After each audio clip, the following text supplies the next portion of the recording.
এই যে দেখুন, চলে আসলাম আপনাদেরকে দেখাতে। এই যে সেই মাঠে সোনালি ধান কীভাবে হয়, এই যে ধান গাছগুলো, এই যে দেখুন কত সুন্দর সুন্দর ছোট ছোট ধান গাছ। আর কিছুদিন পরেই মনে করেন এগুলো অনেক বড় হবে, এর থেকে ধান হবে। এই সুন্দর সুন্দর সবুজ ধানগুলো দেখতে কিন্তু খুবই সুন্দর। দেখুন কত সুন্দর একটা পরিবেশ। আপনাদের কাছে কেমন লাগে অবশ্যই লাইক কমেন্ট শেয়ার করে জানাবেন।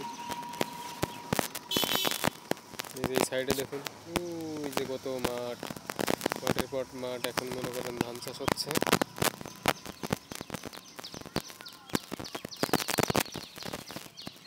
আচ্ছা গাইস, তাহলে আপনারা দেখে জানাবেন যে কেমন লাগলো ভিডিওটা।